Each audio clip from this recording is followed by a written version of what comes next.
हरियाणा चुनाव में हार के बाद कांग्रेस का बुरा हाल, अपनी ही पार्टी में हो गए बेगाने।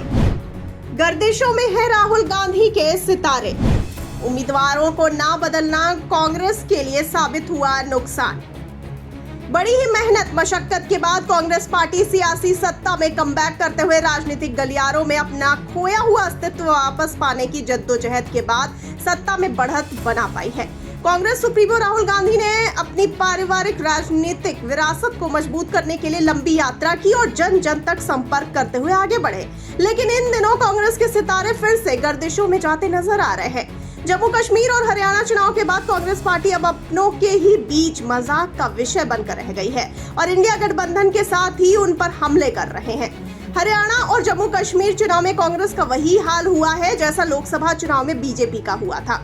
कांग्रेस की हार के बाद सहयोगी दल शिवसेना, तृणमूल, आप और आरजेडी ने कांग्रेस पर जमकर हल्ला बोल दिया है। लोकसभा चुनाव का ओवर कॉन्फिडेंस ही हरियाणा चुनाव में कांग्रेस को ले डूबा है। हरियाणा चुनाव की अगर बात की जाए तो कांग्रेस और बीजेपी का ही कड़ा मुकाबला यहां पर था, लेकिन आम आदमी पार्टी, जेजेपी, आईएनएलडी और बीएसपी जैसी पार्टियां भी मैदान में थी।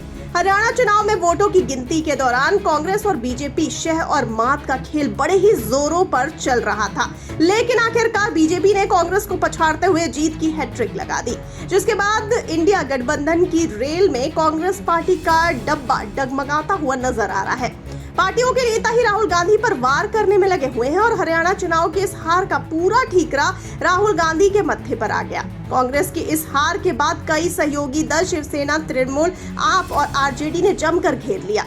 शिवसेना उद्धव ने अपने मुखपत्र में कांग्रेस पर हमला करते हुए लिखा कि कांग्रेस पार्टी ने अपने सहयोगियों का सम्मान नहीं किया और अति आत्मविश्वास के चलते स्थानीय नेताओं की अनुशासनहीनता पर भी उनका कंट्रोल नहीं रहा। पत्र में आगे लिखा गया कि अगर हरियाणा में इंडिया गठबंधन होता तो नतीजे इसके उलट ही होते। तो फिर आखिर वो कौन सी वजहें रही हैं जिसने राज्य में कांग्रेस का खेल बिगाड़ दिया?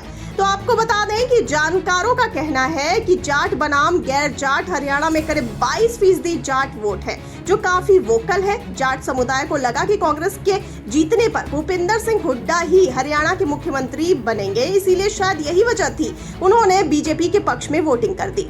वहीं हरियाणा में कांग्रेस की हार की बड़ी वजह पार्टी के अंदर गुटबाजी भी मानी जा रही है। कांग्रेस ने अपने किसी विधायक का टिकट नहीं काटा और उसके आधे उम्मीदवारों की हार भी हो गई।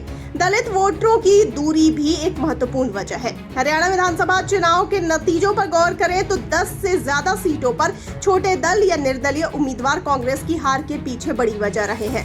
फिलहाल सवाल ये है कि क्या इंडिया गठबंधन में राहुल गांधी अब अपनी पार्टी की साख को दोबारा मजबूत बनाने के लिए क्या नए तरीके लाएंगे? आपको क्या लगता है? अपनी राय हमें फटाफट से बताइए कमेंट सेक्शन में।